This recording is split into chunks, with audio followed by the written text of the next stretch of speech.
Vamos dar início a mais uma reflexão da nossa manhã, dia dos sábados, né? Esses momentos que nos ajudam a pensar um pouquinho sobre nós, sobre a nossa necessidade, né? Íntima, que é a de conhecermos um pouquinho mais de nós mesmos, né? Somente assim a gente vai tendo condições de identificando na vida, na existência, aquilo que nos ajuda a escolher melhor, a decidir melhor. E nós estamos trabalhando a obra O Autodescobrimento, uma busca interior, de Joana de Ângeles, e com a finalidade de buscarmos aí fazer exatamente o que a obra nos propõe, o autodescobrimento, né? Talvez seja esse um dos grandes problemas. Lá, dando sequência aqui ao aonde nós terminamos na última aula, né? Estávamos conversando sobre o empenho necessário que nós precisamos ter para olhar para dentro, né? Fazer essa visualização interior não é fácil. A gente começa e desiste, né? Quando uma pessoa fala assim, quando a gente fala assim, fulano começou a se modificar, de repente parou, né? Fulano tentou deixar um vício e depois voltou a beber, voltou a fumar, voltou a se drogar, voltou a fazer isso, voltou a fazer aquilo, né?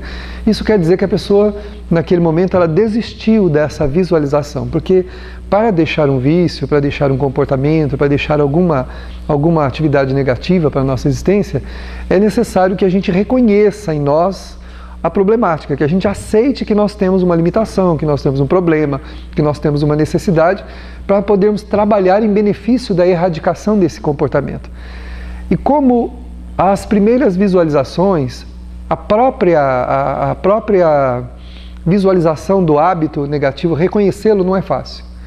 A pessoa, para o nosso orgulho, para a nossa vaidade, para o nosso egoísmo, para as nossas enfermidades morais, reconhecer que nós temos um problema, né, e que nós temos que mudar aquilo, já que exige muita dedicação, muito sacrifício, no sentido de dedicar-se àquela causa que a gente acredita. Então, normalmente, a pessoa vai se abandonando, até não querer mais olhar para si mesmo, né? Então, por isso que a Joana coloca aqui, que somente por meio de um grande empenho da vontade é possível olhar para dentro, para identificar o que fazer e quando realizar. Então tem que ter muita vontade, a gente tem que querer muito, né? Tem que ter chegado a um momento que nós reconhecemos que nós precisamos mudar, que nós precisamos modificar a nossa vida. Né? Como eu já contei para vocês há muito tempo, e não vou contar inteiro, só vou falar do senhor que veio nos pedir ajuda, né? Porque ele autorizou até a dizer a história dele na época, né? Ele falou que ele queria... Na verdade, ele bebia, tinha um hábito da bebida, e ele dizia que gostava de beber. Ele falou todos os atributos de beber, como era bom beber. Só que depois ele disse, só que a bebida está acabando com a minha família, com o meu trabalho, com as minhas amizades, com tudo que eu tenho de nobre na vida. Então, tudo isso que eu estou perdendo é mais importante do que beber. Então, embora querendo muito beber, eu descobri que eu preciso mudar. Então, olha só, ele encontrou as razões em si mesmo para mudar. Não é que ele não estava satisfeito com o seu vício, ele gostava muito, porque as nossas paixões, voltando às paixões, né, os nossos vícios morais, eles fazem a gente gostar do que a gente está fazendo, porque as sensações físicas, né, as sensações que nós experimentamos no contato com o vício, está muito ligado à nossa natureza primitiva ainda, que é predominante. Ela ainda predomina em várias áreas do nosso comportamento moral e emocional. Então é muito melhor fruir sensações do que trabalhar para conquistar sentimentos, né? Que é uma tarefa difícil, que exige mudanças, mudança de hábitos, mudança de comportamento, mudança de sentimento. Ficar sentindo aquilo é mais agradável. Mas então, ao olhar para dentro e verificar nas telas da consciência o vício que estava lhe destruindo a existência através da perda de coisas que ele achava muito valiosa, ele então resolveu buscar a mudança. Então ele fez a visualização, reconheceu-se com um problema, e é o primeiro passo para alguém mudar, reconhecer que tem um problema, se não reconhecer não adianta, né? Aquele chavão que às vezes as pessoas usam, falam, eu sou assim mesmo, eu não tenho jeito, isso não é reconhecimento, isso é desculpismo. É uma forma de canalizar as razões para a gente continuar fazendo o que a gente quer fazer. Eu sou assim mesmo. Eu não, né? Quem quiser que me aceite assim, eu sou dessa forma mesmo. A gente acha que a pessoa está reconhecendo quem ela é, está nada. Não está. Ela está dizendo assim, ela não está dizendo eu sou assim mesmo, ela está dizendo assim, eu quero permanecer assim. Mas como não tem coragem de dizer que tem um vício, que tem uma problemática para aceitá-la, ele prefere transferir subjetivamente para o entendimento de todos que as pessoas têm que aceitá-lo como ele é. Mas na verdade, quem não se aceita como é, somos nós mesmos. Por mais que a gente resolva viver como a gente quer, vai chegar um momento que não há alternativa. Nós temos que mudar.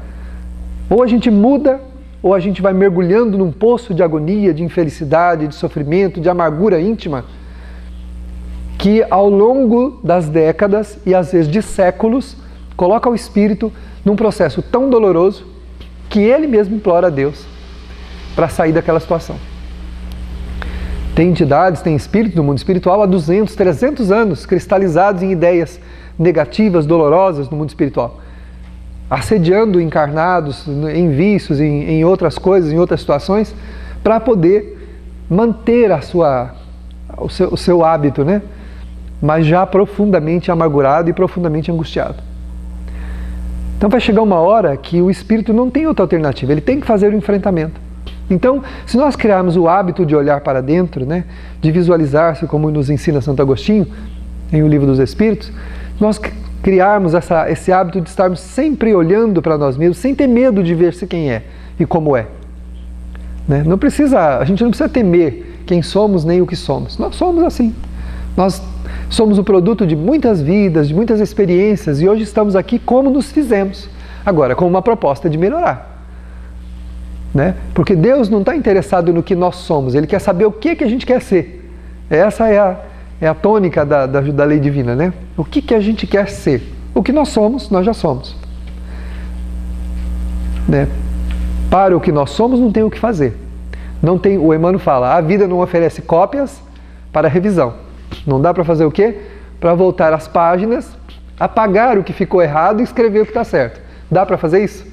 Dá para a gente voltar 1 ano, 2 anos, 10 anos, 20 anos, 100 anos, 200 anos? Não tem jeito.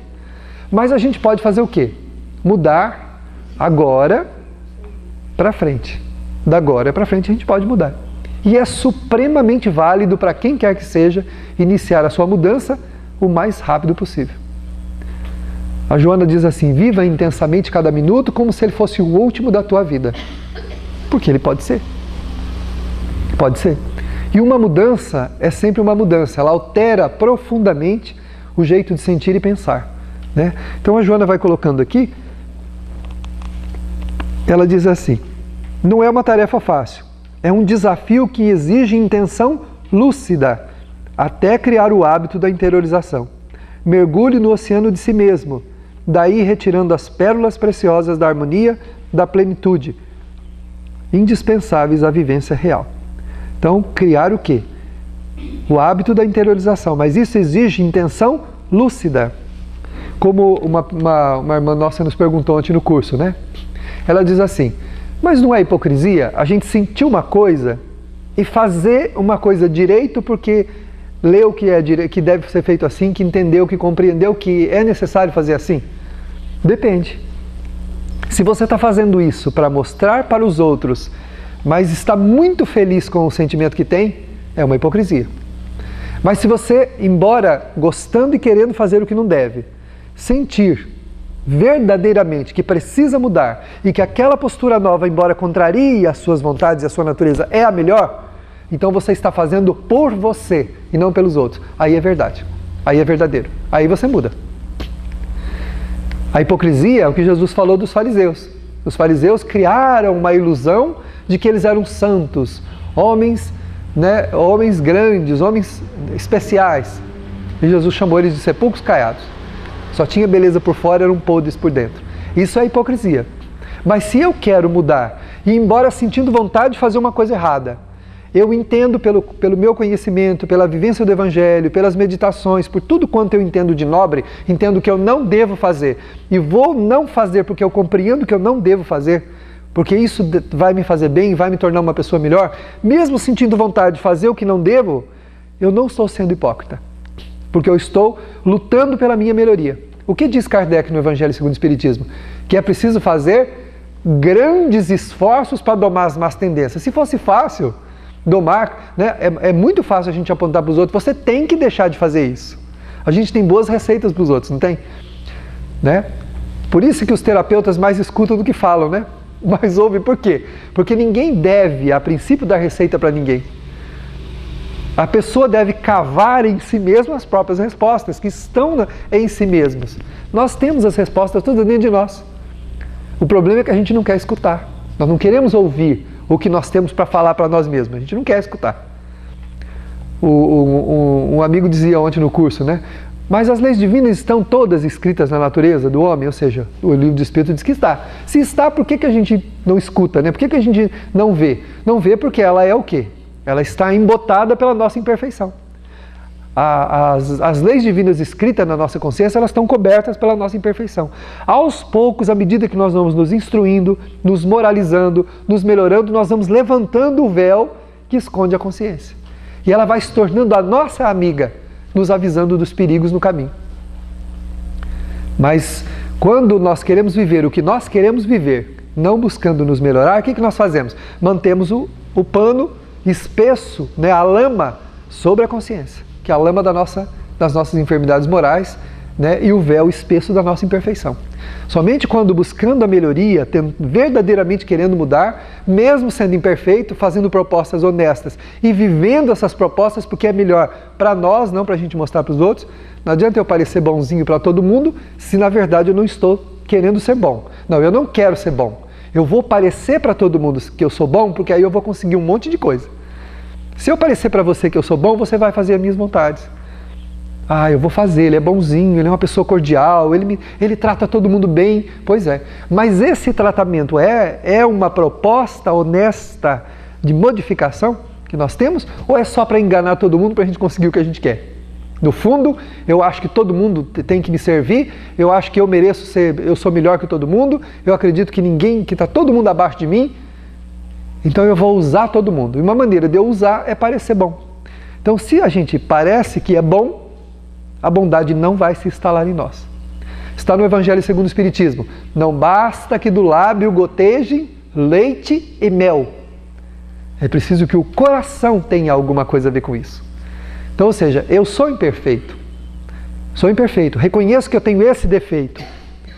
Mas eu não quero ser assim. Embora tenha vontade de ser assim. Aprendi, estudei, meditei, entendi que eu devo ser diferente, então eu vou agir como eu devo ser e não como eu quero, embora sentindo vontade de ser assim. Fulano me ofendeu, ai que vontade de responder, de falar um monte para ele. Não, mas Jesus ensinou que eu tenho que perdoar os meus irmãos, que eu tenho que compreender aqueles que estão comigo, que eu tenho que modificar o meu entendimento a respeito das pessoas. E isso é o melhor para mim, isso é honesto. Essa é uma proposta honesta. Ah, mas eu tenho vontade de responder, mas eu não vou responder. Mas não vou responder porque eu quero ser hipócrita, porque eu quero que ele pense que eu sou bonzinho. Não vou responder porque eu entendo que eu preciso mudar, que eu preciso ser bom, embora eu tenha vontade de responder. É isso que a nossa irmã perguntou ontem. Então, eu quero responder, mas eu não vou responder, porque eu entendo, compreendo e sei que eu não devo responder, porque eu preciso ser melhor, eu preciso mudar. Então, essa consciência de necessidade da mudança é o que altera significativamente a nossa proposta quando nós vivemos com as pessoas, quando nós vivemos no mundo. Aí a gente muda. Então, quando uma pessoa se apresenta para você para te falar alguma coisa, a primeira coisa que você precisa perguntar, mas você quer mudar ou você quer só parecer bom? Se você quer mudar, então aí tem sentido. A primeira coisa, né? Por isso que, como eu disse, o terapeuta geralmente ele fala pouco. Porque ele espera que a pessoa cave na própria natureza dela as razões do seu próprio sofrimento. E depois a direção que ela quer seguir. Aí ele pode ajudar. Então vamos fazer assim e assim. Senão a pessoa não vai para lado nenhum, porque se fosse fácil assim, Deus faria isso por nós. Ele simplesmente vendo o nosso caminho errado, um raio descia do céu, caía sobre a nossa cabeça e alteraria completamente o nosso jeito de pensar e sentir. Né? Um benfeitor chegaria, colocaria o dedo no nosso coração e tudo mudaria. Mas não funciona assim, né? Se não fosse assim, não existiriam os crimes, não existiria o mal no mundo, não teria nada. Porque o homem tem que mudar, porque ele precisa chegar à conclusão que ele tem que mudar. É uma necessidade que vai impulsionar a gente para a mudança. Então, essa visualização das nossas necessidades espirituais ela é muito importante. A gente fazer sempre, reconhecendo lentamente em cada palavra, em cada pensamento, em cada sentimento quem nós somos. Toda vez que eu penso, quais são os pensamentos que todo dia passam pela minha cabeça? Que pensamentos passam pela minha mente? Pensamentos de autodestruição, porque eu não aceito a vida como ela é, então eu quero morrer, eu quero me destruir, eu quero acabar com a vida, mas a vida não acaba. Não tem como destruir a vida. Eu posso destruir esse corpo, mas eu vou acordar do outro lado mais vivo do que eu estava aqui. E como? Com os mesmos problemas. E agora muito mais agravados. Muito mais potencializados, porque agora eu tenho duplo crime. O crime de ter me rebelado contra a vida e depois de ter atentado contra a vida. Então vai doer muito mais. Então a rebeldia, a revolta, ela impossibilita o espírito de fazer essa visualização, né? Então a gente precisa buscar essa visualização de quem somos. O que se passa no meu sentimento? Quando eu me convivo com as pessoas, o que eu experimento? Quando sou ofendido, quando alguém me faz alguma coisa que eu deveria ser grato, às vezes não sou, né? Como eu falo? Quais são os meus hábitos de falar? Eu tenho o hábito de agradecer as pessoas, sinceramente, de pedir licença, por favor, me ajude, me perdoe, né? Ou as minhas palavras são ferinas, são dolorosas, são tristes, né? E assim vai, né? Essa análise ela precisa ser feita todo dia, a todo momento, para que a gente vá tomando consciência de quem a gente é. Senão a gente acorda um dia e passa um dia pelo outro e começa a achar que as razões da nossa vida é exatamente a correria que nós vivenciamos. Mas eu não tenho tempo. Quando a gente fala, eu não tenho tempo, então arrume tempo. Porque se a gente não arrumar tempo por nós mesmos, a vida vai dar um jeito de fazer isso. A vida dá um jeito, né?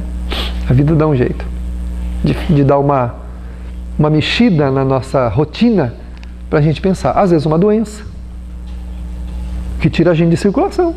A gente acha que está muito saudável, que está muito todo e não tem tempo para o ser humano, dá patada em todo mundo, chuta para cá, chuta para lá, morde, né, unha e vai passando, né? E quem estiver em volta que vai suportando a gente desse jeito, a gente que tem que ir aguentando a gente. As pessoas que eu não posso parar. Aí a vida pega a gente aqui pelos colarinhos aqui, né? Fala, vem cá, senta aí. Vamos conversar. Eu tinha um amigo que ele me disse exatamente isso. Ele é uma pessoa extremamente corrida, com um monte de coisas, completamente deslocado atrás de um monte de coisas. Aí, um dia desses aí no passado, ele me ligou, eu fui ao hospital visitá-lo, estava internado. Teve uma crise aguda de gastrite que levou ele para o hospital. E ele ficou 15 dias internado, porque o negócio não mudava. Aí lá pela terceira visita que eu fiz para ele, eu falei assim, olha, se você quiser melhorar, você tem que se desligar um pouco das coisas que você estava fazendo, das correrias. Esqueça, você pode esquecer os seus negócios, pode esquecer o mundo lá fora, não tem jeito. Agora você está entregue a si mesmo.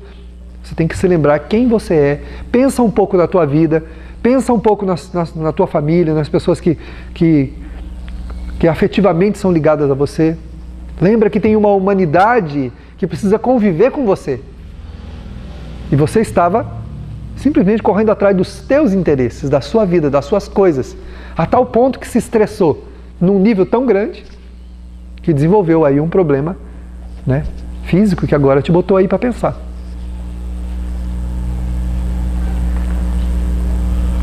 E assim vai. Pode ser que não adiante, pode ser que a gente volte para o mesmo caminho, mas aí a vida vai insistindo, né?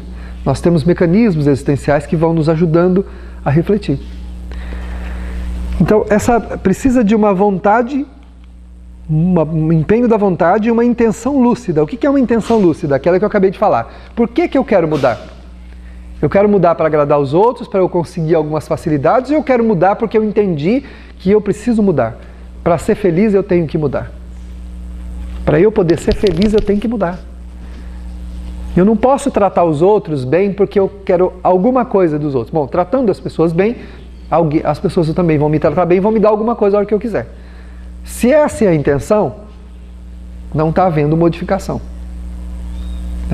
Agora, A intenção lúcida é aquela de quem sabe quem é, mas que entendeu que precisa ser diferente e que vai trabalhar para ser diferente. É aquele do Evangelho que o Kardec fala que faz grandes esforços para domar sua má tendência. Aí sim. Então, eu percebi que eu sou uma pessoa azeda, que eu mordo até minha sombra, mas eu não posso ser assim. Isso não é bom, isso moralmente está errado. E embora tendo vontade de permanecer assim, eu quero ser uma pessoa diferente. Então eu estou trabalhando para ser. Então, mesmo me contendo e tendo vontade de responder e não respondendo, a minha proposta é lúcida, é honesta. Aos poucos, a gente vai incorporando o hábito, transformando ele no quê? Numa virtude. Aquele hábito novo se transforma em nós numa virtude. Num novo jeito de ser. De tal maneira que se a pessoa insistir nisso, depois de algum tempo ela fica irreconhecível. Aqueles que há muito tempo não a veem, que não acompanharam esse progresso, quando a visualizarem, quando tiverem contato com ela, vão perceber uma mudança significativa. Nossa, mas você mudou, você está diferente. Né? Eu me lembro de uma pessoa que nós temos, a gente foi da época de mocidade, quando eu ainda frequentava a igreja, e tinha nós tínhamos um grupo de mocidade e tinha umas pessoas, né? E nós tínhamos no grupo uma pessoa assim, que era bem, como diz o caipira, da pá virada, né?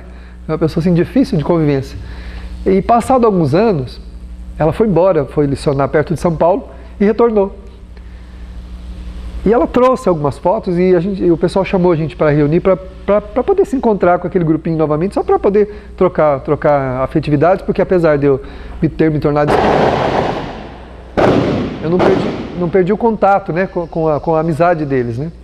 E aí uma pessoa virou para ela e falou assim: nossa, mas você mudou, o tempo passou e você está mais bonita. Aí nós pegamos as fotos e fomos comparar.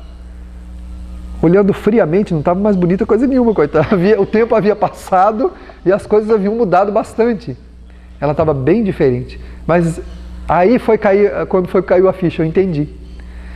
Ter ido para lá, para onde ela foi, ter tido que cavar amizades com as próprias unhas, lutado para poder encontrar o espaço dela, fez com que, de alguma maneira, ela fizesse um processo de autoconscientização.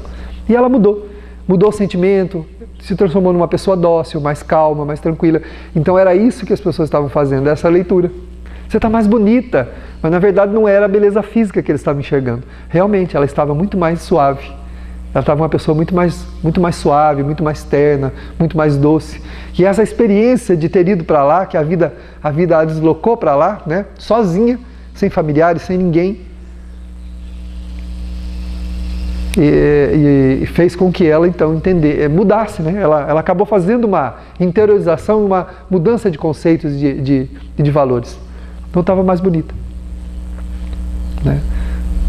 Então as pessoas leem em nós o que nós exteriorizamos, né? De dentro para fora e não de fora para dentro. Não adianta a gente fazer cirurgia plástica, mudar o cabelo, consertar aqui, consertar lá, se a gente não conserta por dentro. Vai continuar feio do mesmo jeito, vai continuar torto, vai continuar, né, com uma atmosfera ruim.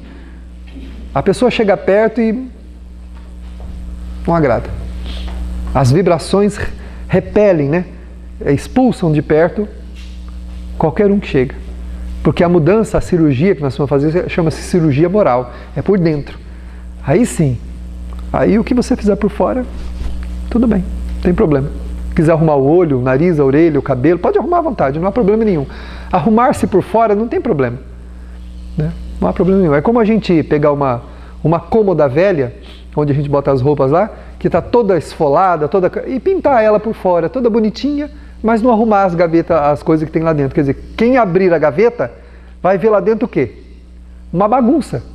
Ou seja, eu pintei por fora, eu dei uma invernizada, passei um colorido, ficou bonita, né? Todo mundo olha, que cômoda bonita, né? A hora que abre a primeira gaveta, Deus me livre.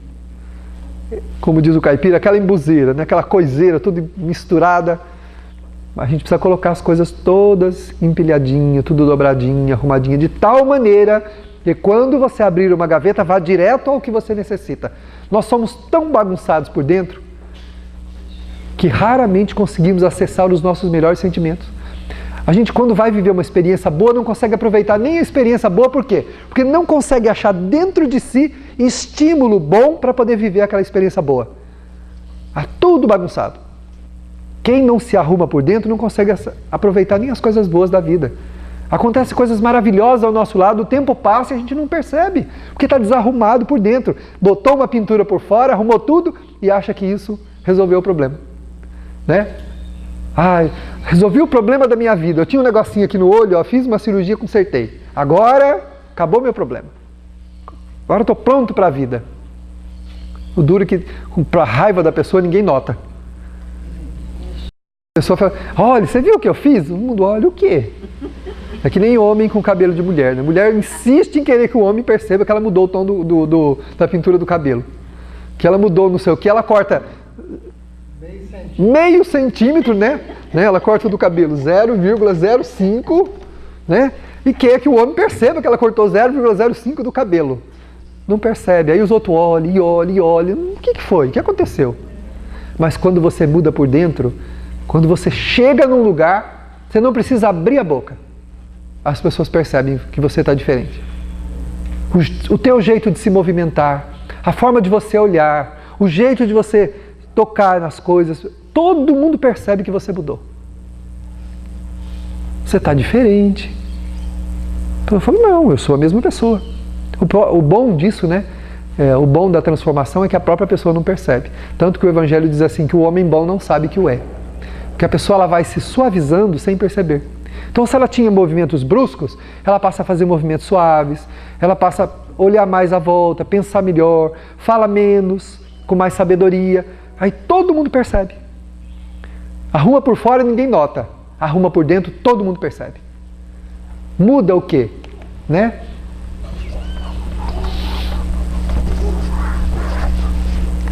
Todo mundo tem aqui, ó, mais ou menos do lado esquerdo aqui, nesse lugarzinho aqui, todo mundo tem um negocinho assim.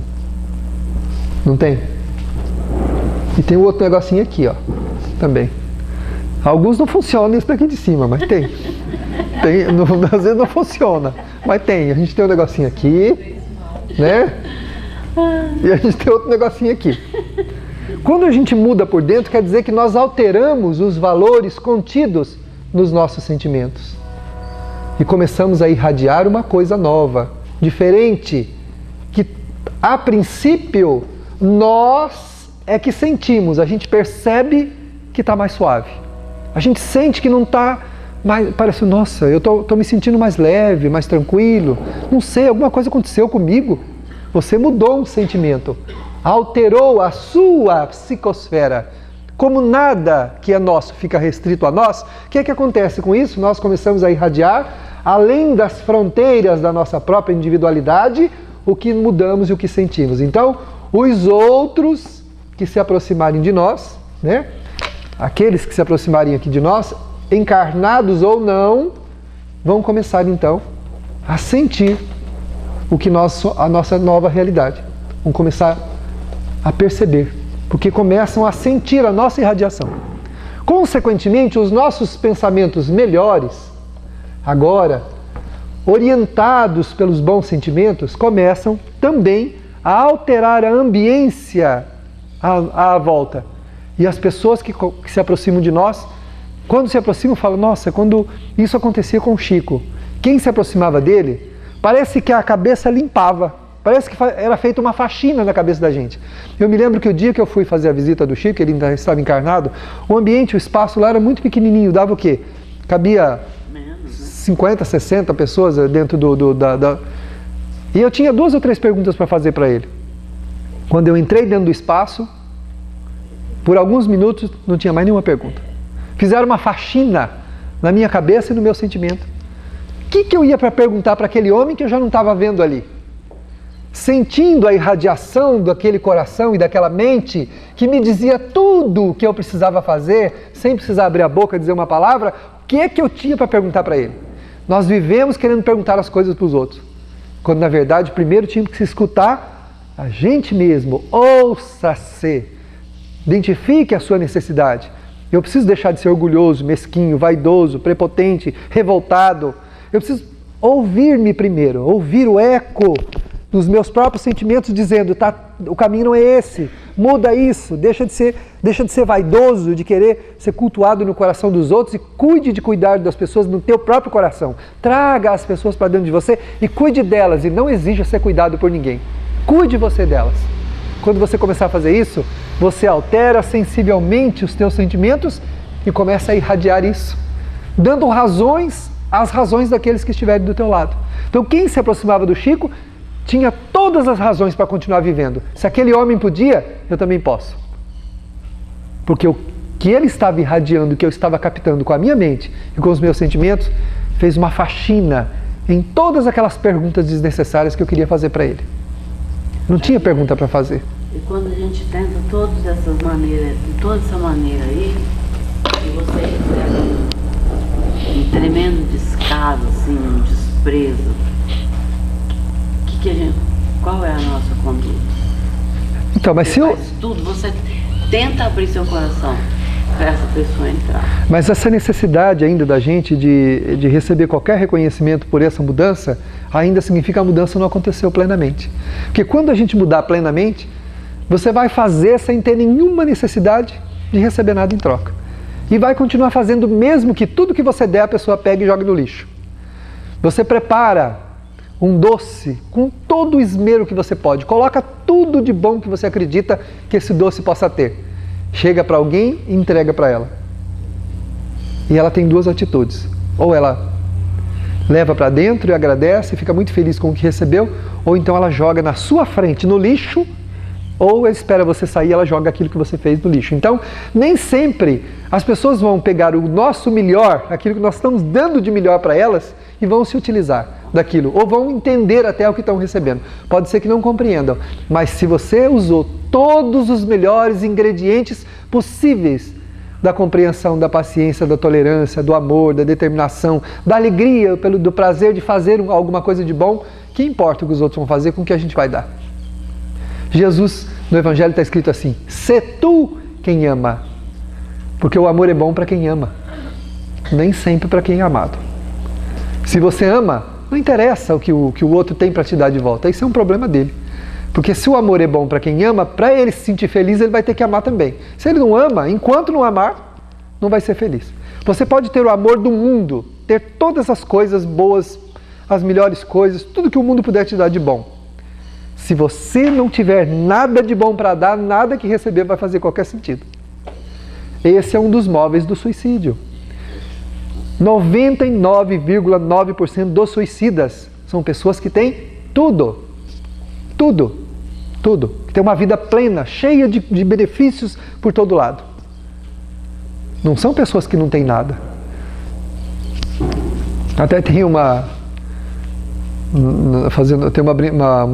ditado popular que o pessoal diz assim, que pobre não se mata. É uma raridade uma pessoa pobre se matar. Por quê? Porque ele não encontra razões nem para se matar. Ou seja, não tem, por que eu vou me matar? Não tem, ou seja, ele tem uma gana, uma vontade de conquistar, de fazer, e amanhã vai dar certo, e depois também vai, e eu vou conseguir, e tem sonhos, e luta, e cuida dos filhos, não tem, entendeu? Há uma interação afetiva que acontece ali na simplicidade, que dá sentido à vida do espírito. E ele vai caminhando. Ele vai crescendo. Porque, na verdade, a maioria das pessoas que se destrói não são aqueles que não têm nada, é aqueles que têm tudo. Isso, nem falando de coisas materiais, estou falando de afetivas mesmo. Pessoas que são amadas, que são respeitadas, que são assim, veneradas pelos seus afetos. Eu conheci um pai que suicidou-se deixando um filho de 3 anos, que venerava esse pai, que tinha um amor imenso.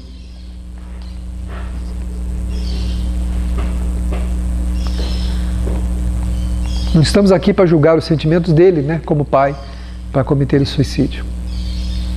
Mas tem sentido?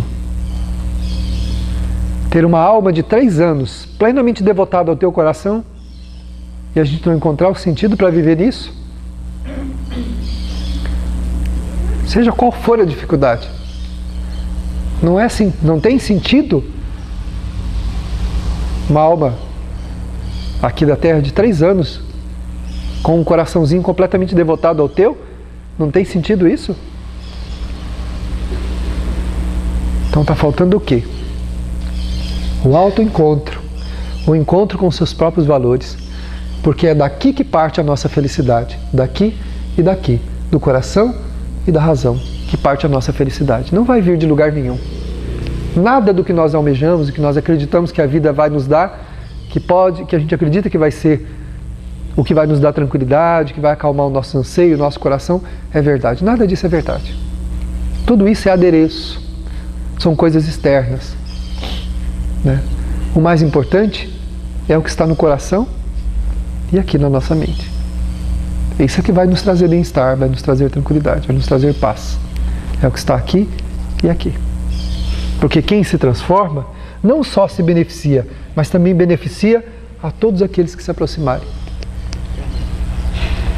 Uma pessoa com bons pensamentos, com razões boas para viver, com boas justificativas para existir e com bons sentimentos, ela consegue fazer uma faxina nas sujidades daqueles que se aproximam, nas razões negativas que a pessoa tem. Quantas vezes a gente lê na obra do Chico e pessoas dizerem que, chegando perto do Chico, com o olhar dele, a pessoa simplesmente não precisou saber mais nada.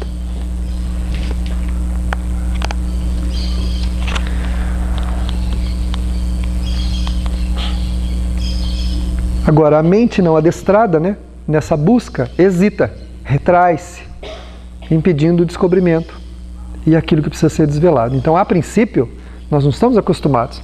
Quando nós começamos a observar-nos, a gente tem vontade de correr, de fugir, né? Tem vontade de fugir, não quer ver. Porque a mente não está adestrada para isso. Nós não estamos condicionados a fazer essa visualização. A gente está acostumado mais a olhar para os outros, olhar a vida dos outros e ter pareceres os mais absurdos possíveis sobre os outros. A gente sabe tudo, como a pessoa deve se comportar, o que ela deve fazer. Se fulano fizesse isso, daria naquilo. Se fulano tivesse comprado aquilo, teria surgido, e assim vai. A gente sempre acha tudo a respeito dos outros. Se você perguntar o que a pessoa acha que o outro deveria ter feito, ele dá uma receita fantástica, né? Mas e o que você tem para você mesmo? Qual é o diagnóstico de si mesmo, né? A gente tem dos outros, a gente tem. A gente consegue, né? Não toma. Então a nossa mente não está acostumada a olhar para dentro, para poder determinar caminhos para si mesmo. Estão acostumados a determinar caminho para os outros. Não é? Não diz a doutrina espírita que o que mais convence não são as palavras, são os exemplos? O que adianta, por exemplo, um pai dizer coisas aos filhos que ele não faz? Você acha que esse pai está... Porque ninguém educa ninguém, na verdade. Nós colaboramos com a autoeducação dos outros. Então, quando um pai e uma mãe recebem um filho, o filho não lhe pertence. Este espírito tem uma história própria, uma única história dele. É uma história dele, que você vai ajudar a melhorar. Como pai e como mãe, você vai fazer o quê? Orientá-lo, dar pistas, direcionar caminhos, mas na verdade ele vai mudar o que ele achar que é essencial. O que ele não achar, ele vai continuar sendo como ele é. Então ninguém educa ninguém. Mas um dos princípios da educação é o quê? O exemplo. Quem não exemplifica, não ajuda a educar, né? Então, o exemplo. Como é que você diz coisas ao teu filho que ele vê você fazendo completamente diferente? Você vai dizer para o teu filho que ele não pode ser fútil, que ele precisa ser mais humilde. E você vive enterrado em dívidas por comprar um monte de coisas desnecessárias. E ele vê você amontoando coisas. Ele vai repetir, ele vai querer fazer a mesma coisa. No informativo de domingo, eu estou colocando uma matéria lá do Dr. Pedro, que é bem interessante. Os seus filhos imitam você. Tem uma matériazinha sobre os filhos imitam os pais. Então, se ele vê você fazendo, ele vai fazer o quê? Agora, ele já é um espírito que tem essas tendências. Ao ver você fazer isso, ele vai fazer também. Ele vai entender que ele deve fazer assim. Então, sem exemplificar, nós não colaboramos com a educação de ninguém, né? Para poder exemplificar, para poder ajudar a educar, o espírito se educar, nós precisamos exemplificar. Agora, a nossa mente não é adestrada para isso. Nós não temos esse hábito de aferir valores e determinar para si mesmo caminhos. Uma das coisas mais valiosas neste mundo de que nós nos encontramos, é determinar caminhos para si mesmo. É avaliar-se para dizer, o meu rumo precisa ser este, eu tenho que ir para cá. Nada contra as terapias ou qualquer outra coisa, escolas que ajudam, e elas são muito valiosas, a psicologia, a psiquiatria, mas a gente paga um profissional para dizer isso para a gente, para ajudar a gente a descobrir qual o caminho que a gente tem que trilhar, que a gente mesmo vai descobrir, né? Se nós criarmos no dia a dia esse hábito de rever valores e de renovar caminhos sempre, sempre, sempre, não vai ser difícil quando a gente se equivocar, recomeçar. Quanta gente que depois que faz uma coisa que não devia, nunca mais consegue fazer nada.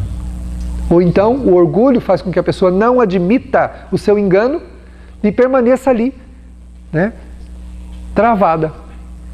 Porque a gente acredita que aquilo que a gente tinha que fazer era aquilo mesmo. Então tudo bem, não deu certo, só que tá bom, então eu vou ficar no meu canto. Não entendeu que está errado. Só não deu certo, então eu recuo para a minha zona de conforto, fico ali, travado, e não cresço mais. De quem é o problema? Dos outros? Não. Eu estou perdendo a oportunidade, o tempo está passando, e talvez um dia, quando eu queira fazer, não consiga mais. Minhas pernas já não me ajudam mais, minhas forças já não dão mais, não consigo mais ir para cá, não consigo mais ir para lá, né? O tempo de fazer é agora, é esse. E nesse sentido, pais não farão pelos filhos, filhos não farão pelos pais, esposos não farão um pelo outro, cada um fará a sua parte. Então a nossa mente não é adestrada à investigação, à autoinvestigação. A investigação dos outros a gente é, mas a autoinvestigação não. E por não ser adestrada à autoinvestigação, também não determinamos caminhos para nós. Deixamos que a vida caminhe ao sabor do acaso. Conforme as situações vão surgindo, a gente vai decidindo o que fazer. Bom, surgiu um problema aqui, eu vou tentar resolver, surge outro ali, vou tentar fazer alguma coisa. Mas quem se conhece determina antecipadamente caminhos para si mesmo. Se eu sou uma pessoa muito melindrosa, o que eu preciso fazer? Tomar cuidado com as minhas relações humanas, para eu não me melindrar. Prestar mais atenção, ter mais humildade, aceitar mais as pessoas do jeito que elas são. Tomar providências antecipadas para não me melindrar. Agora, se eu deixo a vida correr ao sabor do vento, o que vai acontecer? Vou trombar com todo mundo, vou colidir aqui, me melindrar, colido lá e me melindro, colido com o outro, me melindro. E outra, para o melindroso, não interessam as suas razões. Se você não fez o que ele queria, problema seu. Você tinha que ter feito. Não interessa se você tem um problema, se você tem uma necessidade, para ele não interessa. Você não fez o que ele queria, ele se melindra e se tranca no melindre, prende-se lá na jaula do melindre e fica lá dentro, sofrendo, amargurado, cheio de conflitos, mas não sai de lá. Agora, nós temos que nos prevenir para isso, indicando caminhos novos para a nossa vida. Bom, se eu sou uma pessoa muito suscetível, se eu sou uma pessoa melindrosa, eu preciso trabalhar esse melindre. Preciso me conscientizar que eu tenho que dar o direito aos outros de serem o que eles são, de esperar tudo dos outros, das pessoas. Você pode esperar qualquer coisa do teu marido, da tua esposa, dos teus filhos, dos teus parentes, dos teus amigos, do teu trabalho. Você pode esperar qualquer coisa, porque o ser humano é imperfeito, nós somos imperfeitos. E de uma pessoa, às vezes, equilibrada, pode vir um desequilíbrio. Porque esse equilíbrio, por enquanto, é aparente, é só uma proposta, a pessoa está tentando viver, salvo aí, né? Aí as exceções dos espíritos benévolos que vêm à Terra, que são almas já que conquistaram muitos valores a mais do que os nossos. Fora esses, a humanidade é a mesma em toda parte. Já contei para vocês, falo de novo, o escravo que bateu as portas lá do Fabiano de Cristo. Fabiano, na alta madrugada, né? Quem leu, eu aconselho vocês a lerem um livro chamado Mergulhando no Mar de Amor, que é a vida do Fabiano de Cristo, e um outro livrinho pequenininho que chama Fabiano de Cristo, que só tem as historinhas da vida dele. Lá tem uma historinha que o escravo chega lá, bate na porta, fala, Fabiano, e todo cortado de chicote, fugiu da senzala. Queria voltar para o povo dele. Me leva, me deixa eu voltar para a minha gente. Ele falou, então volta lá para a senzala. Mas Fabiano, eu não posso voltar para lá. Lá eles me machucam, lá eles me fazem tudo. Mas meu filho, é porque você se rebela. Volta para lá. Eu quero voltar para os meus irmãos. Aí ele disse assim, onde estiveres estarás entre irmãos. Então em qualquer lugar que nós estamos, Estamos entre irmãos. A família humana é a nossa família. E nós podemos dos outros esperar qualquer coisa, mas a maneira como nós reagimos a tudo isso é que nos dá o bem-estar íntimo ou nos faz infeliz. Para isso, temos que adestrar a mente e o coração para quê? Para fazer sempre a visualização das nossas imperfeições. Não para nos tornarmos um juiz de nós mesmos. Estabelecer um tribunal e dizer se eu sou culpado, eu não presto, eu não valho nada. Não. Só para nós identificarmos o que a gente precisa mudar. E daí traçarmos novas metas, novos caminhos, propostas para conter a princípio e depois modificar aquilo que a gente tem que modificar. Eu citei do melindre porque eu duvido que na face dessa terra tem alguém que não tem alguma suscetibilidade ou que alguém diga alguma coisa que a gente receba com tranquilidade. Eu me sinto melindrado, vocês se sentem, todos sentimos. Quando alguém fala alguma coisa, né, a Joana fala, né, melindrar-se ou magoar-se, tudo bem, não há problema nisso. Guardar mágoas, aí é um outro problema. Aí é que é o problema. Quando você guarda a mágoa, aí você se tranca numa jaula. Na jaula do melindre, na jaula do ressentimento, na jaula da mágoa. E não vai sair daí até que não resolva abrir essa porta. Porque eu já vi gente que a outra pessoa se humilhou, pediu perdão, se arrastou aos pés da pessoa, a pessoa disse que perdoou, mas continuou tratando mal a outra pessoa, continuou azeda, amarga. Porque sou eu que vou ter que abrir a jaula da mágoa e sair de lá de dentro. Porque senão o outro me pede perdão de lá de fora, eu aceito o perdão, mas não abro a jaula. Para a punição dele, vou continuar magoado. Para a punição dele, vou continuar ressentido. Eu já vi gente falar assim, sabe por que eu não perdoo o fulano? Porque eu quero que ele sofra, sabendo que ele me fez mal. Você não precisa fazer com que ele sofra, ele sabe que te fez mal. Não precisa você lembrar isso a ele, que ele sabe. Porque tanto quanto nós, ele tem o quê? Ele tem uma consciência que lhe avisa periodicamente dos seus enganos. Então não precisa a gente permanecer numa situação dessa para punir os outros. Tem gente que diz isso. Eu vou permanecer magoado para que ele saiba o mal que me fez. É aquele perdão do Evangelho que fala que é o perdão, né, que a pessoa perdoa e deixa uma pontinha, né? Deixa uma pontinha lá, não perdoou. Mas mesmo os fascinados ainda assim tem essa sensação? Tem sim. Em qualquer nível de consciência que a pessoa esteja, ela tem as suas percepções do que está certo ou está errado. O orgulho não deixa admitir, não deixa aceitar. Em primeiro lugar, porque a pessoa não reconhece a imperfeição. Ela acha que está certa e que os outros estão errados. Ela acha que ela está certa. Como ela acha que ela está certa, então ela tem, mas no fundo tem consciência de que não devia ser assim. Mas cala a consciência e vamos continuar sendo como somos, né? As tendências ao relaxamento e ao menor esforço, inerentes ao processo da evolução pelo trânsito nas fases anteriores, dificultam os procedimentos iluminativos imprescindíveis. Nós temos uma tendência a abandonar nossa tarefa de modificação. A gente faz por um tempo, depois abandona. Igual o regime, não é? Não é assim o regime? A pessoa começa, faz um tempo, depois vai abandonando. Mas você não devia estar comendo isso, é só um pedacinho. E daquele pedacinho vem mais outro, e mais outro, mais outro, e aí vem um pedação. Aí vai embora a proposta do regime. Né? É o primeiro passo. Bom, esse ano eu vou fazer uma intenção de ser bom. Então eu vou fazer, as pessoas fazem intenções, né? Eu vou deixar de chupar limão. Você tem hábito cotidianamente de chupar limão? Não, nunca chupei limão. Então é uma boa intenção para fazer, porque se já não tinha o hábito vai ser difícil, né? Mas deixar um hábito infeliz, né? Usando... Você quer fazer uma boa intenção? Fala, esse ano eu não vou falar mal de ninguém. Não vou, uma palavra não vai sair da minha boca de ninguém. Mas se alguém vier me contar alguma coisa, eu vou sair correndo, não quero escutar, vou tampar o ouvido e vou falar para a pessoa, não fala que eu não quero ouvir. O ano inteiro vai ser uma coceira para todo lado, né? Vai ser um negócio que Esse seria um sacrifício. Já que você quer fazer um sacrifício, então vamos fazer esse, né? Mas não, esse não tem jeito. Chupar limão é mais fácil. Não chupar limão vai ser uma beleza. Já não chupa mesmo, né?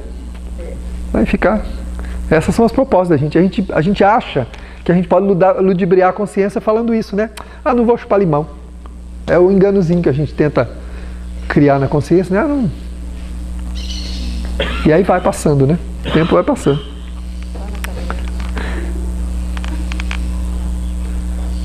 Apenas no esforço de interiorização conseguirá identificar-se com os objetivos essenciais da sua vida, da sua realidade, harmonizando-se. Então, nessa viagem para dentro, né? Apenas no esforço a gente vai adquirir isso. Sem esforços, não tem jeito. Adquirir a consciência plena da finalidade da existência na Terra constitui meta máxima na luta inteligente do ser. Nós precisamos alcançar a inteligência, né, ou melhor, alcançar a consciência de quem somos e do que nós estamos fazendo aqui. Do que significa a nossa vida, né?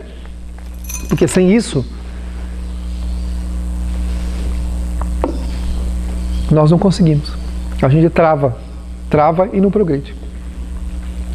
Aí a Joana de Anjos coloca um trecho do Evangelho aqui de Jesus.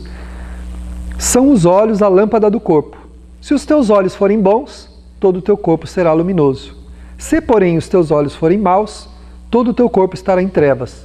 Portanto, caso a luz que há em ti sejam trevas, que grandes trevas serão. Então, aí ela fala aqui que nessa admirável figura, né, de Jesus, o psicoterapeuta, estabeleceu a visualização, né, não é o olho propriamente, o mergulho na luz interior, aprender a enxergar essa luz íntima, a luz do reino interno. Jesus não falou, quando perguntaram para ele onde é que era o reino de Deus, ele falou, o reino de Deus está dentro de vós. Então a felicidade que você busca não está no margarido que você não achou para casar, nem na serafina que você não encontrou que não quer casar com você.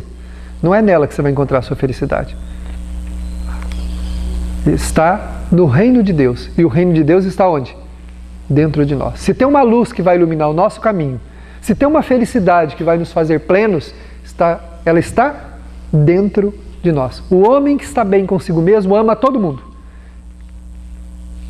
E não depende do que recebe para ser feliz. Mas aquele que não tem valores algum, que não tem luz interior, ou melhor, que não descobriu as próprias luzes, Jesus não falou, brilhe a vossa luz, de maneira que a gente fizesse brilhar o que a gente tem de bom, né? Se nós não fizermos isso, né, essa falta de luz que tem que estar dentro de nós, porque esse reino de felicidade, de paz, a vida de alegria que eu quero, tudo que eu estou procurando de bom não está aqui fora, está dentro de mim mesmo. Tudo que eu estou procurando de bom na vida. A minha vida não deu certo. Quanta gente diz isso? Nada na minha vida dá certo. Então tem alguma coisa dentro de você que não está dando certo. Cadê a sua luz interior? Que você precisa fazer brilhar. Eu me olho no espelho, eu me acho feio, olho para a minha vida, acho que a minha vida não é uma porcaria, olho para as pessoas, ninguém tem sentido, nada tem sentido, pois é porque a tua vida não está fazendo sentido para você mesmo. A minha vida não está fazendo. A mocidade estudou isso no retiro. O sentido da vida. Onde está o sentido da vida? Se você perguntar para qualquer jovem hoje que participou do retiro, eles vão conseguir responder. O sentido da vida está em amar a própria vida. Quem ama a vida que tem é feliz. Quem não ama a vida que tem é infeliz. Se eu acho que a minha vida é uma porcaria, ela vai se transformar fora de mim numa porcaria. A nossa vida é muito boa. A vida de qualquer um de nós, sob qualquer aspecto, ela é muito boa. E o primeiro reconhecimento tem que ser esse. Se eu quiser que haja luz aqui fora, em torno de mim, para que eu veja melhor onde eu estou andando, para que eu não caia em tantos buracos, eu preciso fazer luz por dentro. A primeira coisa, entendendo que a minha vida é maravilhosa. Eu sou uma pessoa privilegiada, minha vida é maravilhosa, não há nada errado com a minha vida. Se existe alguma coisa que está me fazendo sofrer, é a forma como eu lido com tudo isso, é a maneira como eu encaro, é a forma como eu estou enxergando a minha própria vida. Agora, a partir do momento que eu mudo, que eu faço essa autoconscientização, então eu consigo mudar o que está fora. Se a vida que está fora é o reflexo do que está dentro, então qual é o conceito que eu tenho de mim mesmo? Que conceito? Ninguém nasceu para sofrer. Ninguém nasceu para que a vida não desse certo. Mas a vida pode nos trazer alguns percalços para mostrar para nós que existe alguma coisa que precisa ser mudada aqui dentro. Alguma coisa tem que ser mudada. À medida que eu mudo os meus sentimentos, o que eu faço? Eu começo a irradiar à volta de mim uma vida diferente. E não é só fazer coisas. Tem gente que fala assim, mas eu faço. Eu ajudo as pessoas, eu faço isso, eu faço aquilo, eu faço aquilo. Não é só fazer, é conscientizar-se. É olhar para si mesmo e verificar aquilo no sentimento que precisa ser mudado. As diretrizes que eu preciso mudar na minha vida. Minhas ambições, meu egoísmo, minha vaidade. Diz no Evangelho de Jesus, nem todo aquele que diz Senhor, Senhor entrará no reino dos céus.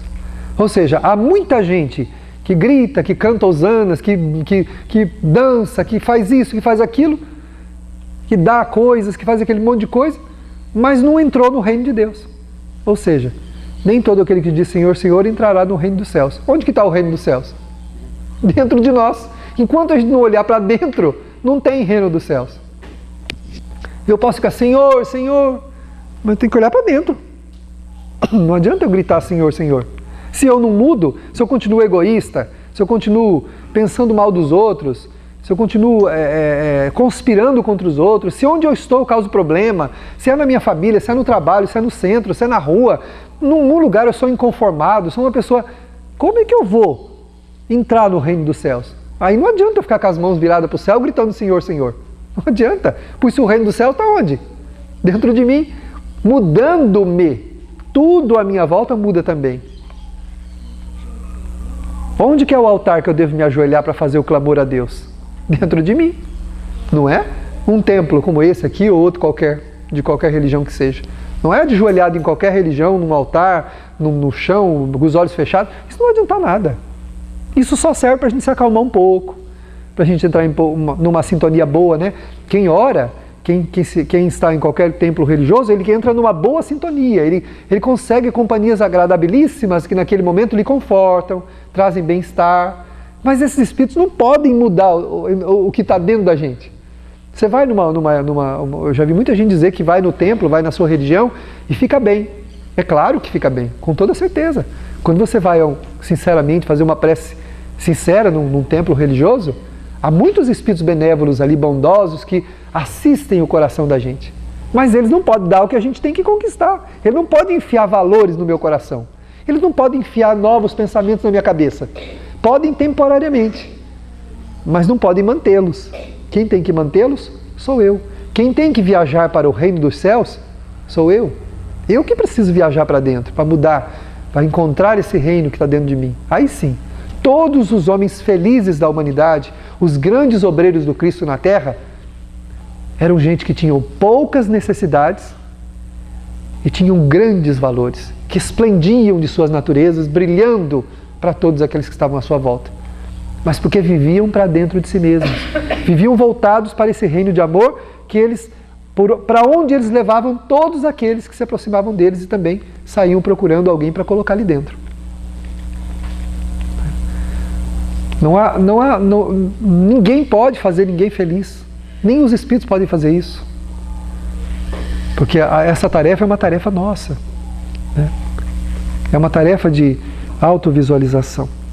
Então esses bons olhos, né, que nós precisamos ter a respeito de nós mesmos, precisam ser nesse momento buscados. São chamados pela Joana de olhos espirituais. A mente lúcida são a chama que desce ao abismo da individualidade para iluminar os meandros sombrios das experiências passadas, que deixaram marcas psicológicas profundas, ressumando de forma negativa no comportamento do ser. Então nós precisamos hoje, com os valores novos, os valores espirituais que nós aprendemos, iluminar esses lugares escuros, sombrios, de onde flui a nossa insatisfação pela vida. Ninguém é culpado da insatisfação da nossa vida não ser como nós queríamos. Por isso que a depressão é um processo de sombras íntimas, de culpa. A pessoa se mantém nas sombras da culpa, do passado delituoso, que ela coloca aqui, na obra. Nós precisamos pegar os valores que nós aprendemos com a doutrina espírita, as luzes desses novos olhos que a gente ganhou e iluminar essas áreas escuras. Olhando para si mesmo com olhos espirituais, nós estamos fazendo luz no passado. Mesmo tendo uma natureza ressentida, muito própria para se ressentir, eu preciso fazer luz com esses olhos novos, né? De que eu não devo me ressentir, que eu preciso aprender a amar. Eu preciso aprender a fazer o bem para o meu semelhante e não ficar com raiva dele, não ficar magoado com ele porque ele me fez isso, me fez aquilo. Então, a visão nova que a doutrina espírita nos dá são novas luzes, olhos novos, com os quais nós olhamos para dentro para mudar o que somos e o que temos. Essa visão nova, esses são os olhos novos. Se os teus olhos forem bons, todo o teu corpo será bom. Se você tiver uma visão otimista, uma visão positiva, uma visão iluminada da vida, quando surgir um problema íntimo que quiser te fazer ficar triste, o que vai acontecer? Você vai iluminar esses efeitos negativos com essa visão nova e vai dizer, não, a vida é maravilhosa. Eu posso ter me enganado no passado, mas agora não. Eu estou aqui para viver uma vida maravilhosa. E não são os problemas que eu estou vivenciando que estão me trazendo dor. Na verdade, é a minha forma de olhar para eles. É aquela visão antiga, a visão do castigo, da punição, do pecado, aquela visão que eu acho que Deus é que tem que fazer alguma coisa por mim. Deus é que tem que mudar a minha vida. Esse é um dos equívocos de algumas religiões, dizendo que se você se converter, Deus vai mudar a sua vida. Através da conversão, você vai mudar a sua vida à luz dos ensinamentos divinos que veio através do Cristo, do Evangelho. Isso é conversão. Eu tomo o Evangelho como luz nova que Deus nos concedeu através do Cristo para iluminar a minha vida. Não é Deus que vai fazer isso por mim. Então a conversão tem que ter esse sentido. Senão, nós ficamos esperando que os céus resolvam os nossos problemas, que eles façam por nós. Então, se eu estou com um problema, o que eu tenho que pedir? Senhor, ilumine a treva que está impedindo que eu enxergue claro para onde eu devo seguir. Onde está a solução do meu problema? Me mostra. Ilumina para que eu enxergue a treva, ilumina a minha treva interior que está me impedindo de ver esse caminho novo que eu preciso seguir. Onde está a solução dos meus problemas? Se nós pedirmos assim, nós conseguimos. Os espíritos merianos pegam os novos olhos que a gente tem, esse holofote gigantesco e potente, vira para dentro da alma da gente. E rapidamente a gente começa a ter inspiração. Nossa, por que eu não tinha pensado nisso antes? Aí vem aquela ideia, procure tal pessoa, faça tal coisa, veja lá onde você ainda não olhou, faça isso, mude para aquilo. Aí começa a surgir as soluções, que a gente não conseguia ver porque está mergulhado na treva do ontem, da culpa, da insignificância, da autoindignação, do sentimento de autoindignação. Eu não presto, eu não valho nada, eu nasci para sofrer, minha vida é uma porcaria. Essas ideias são antigas. Ela diz assim, é o passado que ressuma, o passado que volta, é o passado no presente. Eu tenho que mudar essa visão, fazendo luz dentro de mim, para que de dentro de mim mesmo os Espíritos consigam me mostrar, Deus consiga indicar, olha, é para lá. Ali, iluminando as áreas escuras da nossa natureza. Senão, nós ficamos restritos na diminuta ou no diminuto entendimento da nossa vida. E sofrendo, porque quem caminha nas sombras tropeça, cai, se machuca, muitas e muitas vezes. O terreno não é os nossos terrenos íntimos, eles não são aplainados, eles não são pavimentados, são cheios de buracos. E quem caminha nas sombras íntimas cai nesses buracos, tropeça, machuca-se e pode chegar inclusive à autodestruição, que é o extremo de caminhar nas sombras, que é o suicídio. Nesse sentido, fazer luz no próprio caminho é um dever consciencial de cada um. Quando buscamos inspiração nas entidades venerandas, consequentemente no Cristo, verificamos que o seu caminho foi um caminho de luz. Ele não tropeçou nas armadilhas que os hipócritas tentaram conduzi-lo. Ao contrário, iluminou a sua estrada de tal maneira que desviou-se magistralmente delas, deixando estupefatos aqueles que queriam destruí-lo. Portanto, Se existem empecilhos que estão atravancando a nossa caminhada, é provável que estejamos caindo nas armadilhas que a nossa própria hipocrisia nos indicou. Iludidos pelas ideias que fazem parte das nossas conclusões equivocadas, tropeçamos, caímos, nos comprometemos, nos angustiamos. Procuremos na luz do Cristo, no perdão, na paciência, na tolerância, na aceitação comprometida com a modificação, na doçura, na brandura, todas as razões que nós necessitamos para viver. Ouça o teu coração, ele clama por solução. Os olhos novos da nova doutrina, à luz do Evangelho, venerando do Cristo, são as diretrizes que mostram estradas novas por onde podemos caminhar. Que Jesus nos abençoe, concedendo-nos nesta manhã e para sempre a sua paz. Graças a Deus.